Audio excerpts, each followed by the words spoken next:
In the series of important questions for board examination, today we will discuss the most important short questions of your book Flamingo. So students आपके ये total 8 chapter हैं flamingo book में और इसमें जितने भी important short questions हैं जो आपके बोर्ड एग्जाम में पूछे जा सकते हैं वो सभी इंक्लूड किए हैं। सो बोर्ड एग्जाम के पॉइंट ऑफ व्यू से ये सेशन आप लोग के लिए बहुत ही इंपॉर्टेंट है, तो इस वीडियो को आप लोग लास्ट तक जरूर देखिएगा। तो आइए स्टार्ट करते हैं। सो आपका जो पहला क्वेश्चन है वो आपका first chapter the last lesson से है और क्वेश्चन है आपका what did M Hamel say about the language and its importance. M Hamel ने भाषा और उसके इम्पोर्टेंस यानी उसके महत्व के बारे में क्या कहा। अब ये बहुत ही इंपॉर्टेंट क्वेश्चन है। देखिए ये 2022, 23, 24 में लगातार पूछा गया है, तो आई होप ये इस ईयर भी आपसे पूछा जा सकता है। तो आइए आंसर देख लेते हैं। During the last French lesson M Hamel explain the importance of preserving one's language to the villagers and students।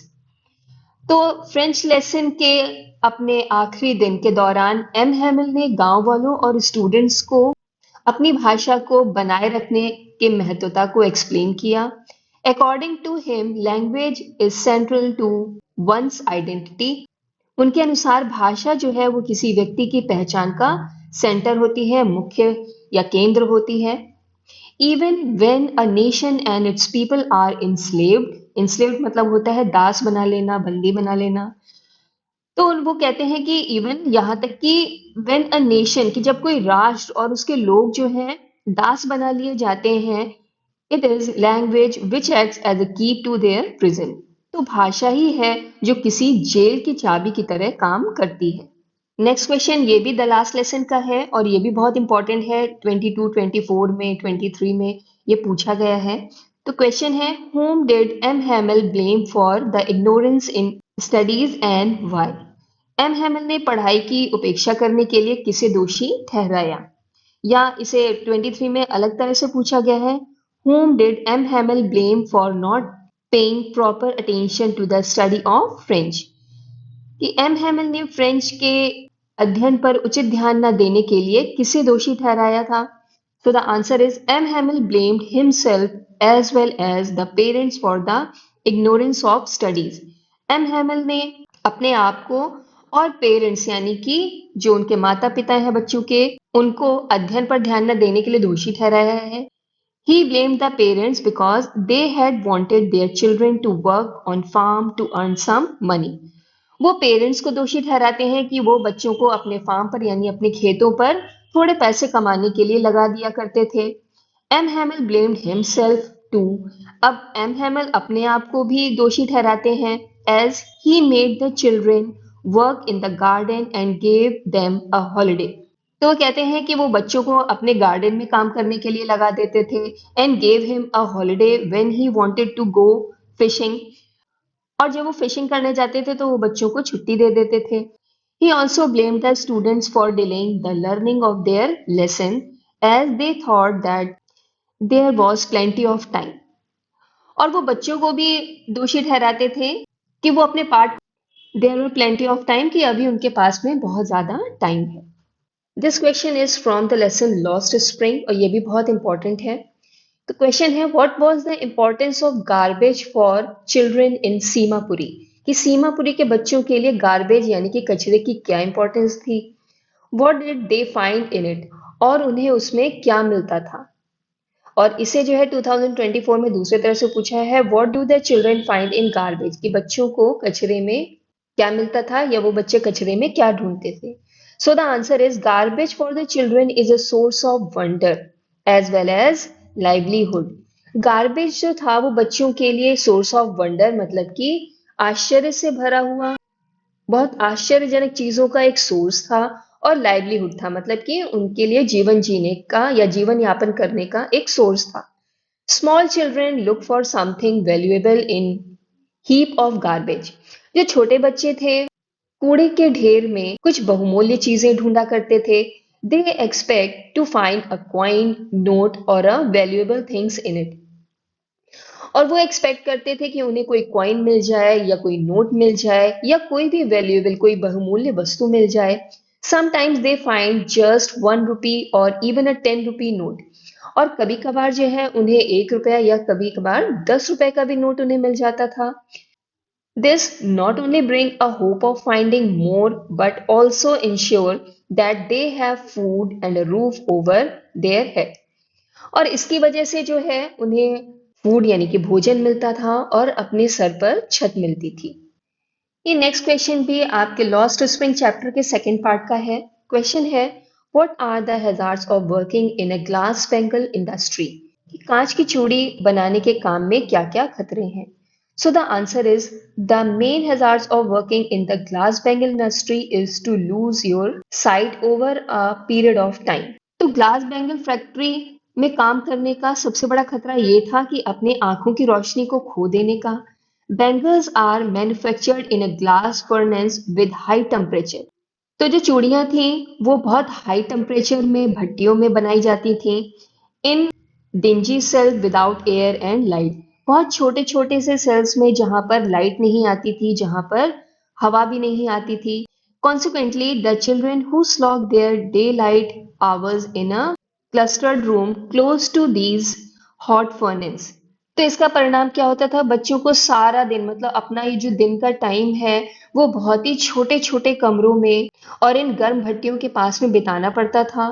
Often lose the brightness of their eyes. और अक्सर क्या होता था? वो अपने आंखों की चमक या अपने आंखों की रोशनी खो देते थे. नेक्स्ट क्वेश्चन आपके fourth chapter the rat trap का है. So the question is, why did the peddler consider the world as a rat trap? कि जो फेरी वाला है वो इस संसार को रैट ट्रैप यानी चूहेदानी क्यों मानता था?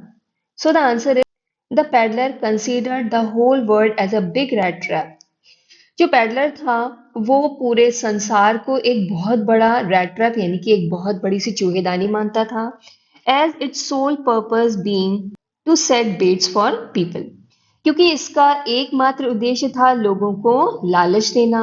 The joys and riches of this world are nothing but tempting baits and anyone who is tempted by them was captured by the rat trap which completely closed in on him. तो इस संसार में जो खुशियां हैं, जो धन संपत्ति है, वो कुछ और नहीं बल्कि लोगों को लालच देती हैं. And anyone who is tempted bye them, और कोई भी जो इस लालच में आ जाता है वो इस रैट ट्रैप में कैप्चर हो जाता है, मतलब फंस जाता है. और ये जो ट्रैप है ये पूरी तरीके से उसे बंदी बना लेता है. नेक्स्ट क्वेश्चन आपका चैप्टर डीप वाटर से है. और स्टूडेंट्स, बिफोर प्रोसीडिंग मैं आप लोग को बता दूं कि ये चैप्टर जो है वो आपके बोर्ड एग्जाम के लिए बहुत इंपॉर्टेंट है. तो इसमें टोटल 4 या 5 क्वेश्चंस हैं जो बहुत ही ज़्यादा इंपॉर्टेंट हैं और उसका वीडियो मैंने अलग से बनाया है. तो आपकी फ्लैमिंगो बुक में जितने भी टोटल 8 चैप्टर हैं उन सभी में मैंने चैप्टर वाइज जितने भी इंपॉर्टेंट क्वेश्चन हैं वो मैंने उन सब का वीडियो बना करके चैनल पे अपलोड कर दिया है. तो आप लोग उन वीडियोज़ को ज़रूर एक बार देख लीजिए. And I will link up all the videos in the description box, तो आप लोग वहाँ से भी चेकआउट कर सकते हैं. तो अगर आप लोग उन क्वेश्चंस को देख लेंगे तो अच्छे से आप लोग की तैयारी जो है वो बोर्ड एग्जाम की हो जाएगी. तो आइए हम लोग ये देख लेते हैं question. What did the instructor do to train Douglas? और ये भी बहुत इंपॉर्टेंट क्वेश्चन है, कई बार बोर्ड एग्जाम में आपसे पूछा जा चुका है. तो इंस्ट्रक्टर ने डगलस को ट्रेन करने के लिए क्या किया था? So the answer is, to train Douglas, the instructor made him shed his initial fear of water by making him cross a pool suspended by a rope attached through a pulley to his belt. तो पानी के लिए Douglas का डर दूर करने के लिए इंस्ट्रक्टर ने क्या किया कि उन्होंने एक पुली ली और उससे जो है एक रोप अटैच कर दी और रोप का एक सिरा जो है वो डगलस की बेल्ट से बांध दिया था और फिर उनसे कहा था कि वो पूल के क्रॉस तैरे. दिस वेंट ऑन 3 months और ये 3 महीने तक होता रहा. Then Douglas was taught to exhale under water and raise his nose above water and inhale. उसके बाद में डगलस से कहा कि वो पानी के अंदर जो है वो सांस को छोड़ें और फिर अपनी नोज़ को पानी के ऊपर करें और फिर इनहेल करें यानी कि सांस अंदर लें. Then Douglas was made to kick with his leg until these were relaxed. और उसके बाद जो है उन्होंने डगलस को सिखाया कि कैसे पैरों से पानी को किक मारते हैं या पानी में अपने पैर को कैसे चलाते हैं. Then finally 7 months the instructor told him to swim the length of the pool. और फिर फाइनली 7 months के बाद यानी कि 7 महीने बाद इंस्ट्रक्टर ने उन्हें पूल में तैरने के लिए कहा। Next question is from chapter Indigo और ये आपका 5th नंबर का चैप्टर है फ्लैमिंगो बुक का। और एग्जामिनेशन के पॉइंट ऑफ व्यू से ये चैप्टर भी आपका बहुत इंपॉर्टेंट है। तो इस चैप्टर के जितने भी शॉर्ट आंसर हैं, टोटल 5 या 6 इंपॉर्टेंट क्वेश्चन है, उसका अलग से वीडियो बना करके डाला है। तो जितने भी फ्लैमिंगो में आपके चैप्टर हैं, टोटल 8 चैप्टर, उन सभी के जो इंपॉर्टेंट क्वेश्चंस हैं, शॉर्ट क्वेश्चंस जो आपके बोर्ड एग्जाम में आ सकते हैं, उन सभी का मैंने सेपरेट वीडियो बना करके डाला हुआ है चैनल पे। तो आप लोग जरूर उसे चेकआउट कीजिएगा। आई एम श्योर कि अगर आप लोग वो क्वेश्चंस पढ़ लेंगे तो आपकी बोर्ड एग्जाम के लिए जो तैयारी है वो बहुत अच्छे से हो जाएगी। तो आइए क्वेश्चन देख लेते हैं। How did Gandhi ji reach Champaran? Gandhi ji Champaran कैसे पहुंचे? What did he fare? उन्हें वहां पे क्या मिला? And what did he plan for future proceeding? और भविष्य के कार्यों के लिए उन्होंने क्या योजना बनाई? तो ये 2023 में पूछा गया, बहुत ही इंपॉर्टेंट है। एंड 2024 में भी इसे पूछा गया, इस तरह से पूछा है। How did Gandhi ji reach Champaran? Gandhi ji Champaran कैसे पहुंचे? And how did he solve the problem of farmers? और उन्होंने किसानों की समस्या को किस तरह से सॉल्व किया? So the answer is Gandhiji reached Champaran at the request of Rajkumar Shukla, a poor peasant. Gandhi ji Rajkumar Shukla जो कि एक गरीब किसान था, उसकी रिक्वेस्ट पर चंपारण पहुंचे। Who had arrived to take him help in solving the sharecropping agreement? और राजकुमार शुक्ला जो है वो उनकी मदद के लिए उनके पास आया था। और किस मदद के लिए? कि शेयर क्रॉपिंग जो एग्रीमेंट था उसमें गांधी जी उनकी मदद करें। When he reached चंपारण, जब वो चंपारण पहुंचे, he found the operation and backwardness of the place. तो जब वो चंपारण पहुंचे तो उन्होंने देखा कि वो जगह जो है वो बहुत ही पिछड़ी हुई है, उस जगह का पिछड़ापन देखा। और वहां पे लोगों के साथ जो ऑपरेशन यानी कि जो जुल्म हो रहा था वो उन्होंने देखा। He decided that going to court was useless. तो उन्होंने डिसाइड किया कि कोर्ट में जाना जो है वो बेकार है and started a civil disobedience movement. और फिर उन्होंने सबने अवज्ञा मूवमेंट यानी सबने अवज्ञा आंदोलन जो है वो शुरू कर दिया था। नेक्स्ट क्वेश्चन आपका चैप्टर पोएट एंड पैनकेक से है, जो चैप्टर नंबर 6 है। क्वेश्चन है describe the makeup room of the Gemini studios as describe by the author. तो लेखक ने जैसा डिस्क्राइब किया है जेमिनी स्टूडियो का मेकअप रूम का वर्णन कीजिए। और इसे 2024 में पूछा गया है इस तरीके से, how did the makeup room look like? कि मेकअप रूम जो है वो कैसा दिखता था। तो ये आपका चैप्टर पोएट एंड पैनकेक से है। So the answer is the makeup room of Gemini studio look like a hair cutting salon. तो जेमिनी स्टूडियो का जो मेकअप रूम था वो एक हेयर कटिंग सैलून यानी बाल काटने वाले सैलून जैसा दिखता था, with incandescent light that made the room very hot. और वहां पर बहुत सारी लाइट्स थी जो कि बहुत गर्म थी और वो रूम को बहुत ज्यादा गर्म कर देती थी। Placed at all angles around half a dozen mirror. और वहां पर आधा दर्जन मिरर यानी आधा दर्जन शीशे जो है वहां चारों ओर लगे हुए थे। It was so hot there that the people whose makeup was done there was subjected to a fiery misery. Fiery misery मतलब होता है बहुत भयंकर गर्माहट होना। तो इट वॉज सो हॉट, वो इतना गर्म था कि वहां पर जिसका मेकअप होता था वो फायरी मिजरी यानी कि उसे बहुत ज्यादा भयंकर गर्मी का सामना करना पड़ता था। And this is the last question of your session.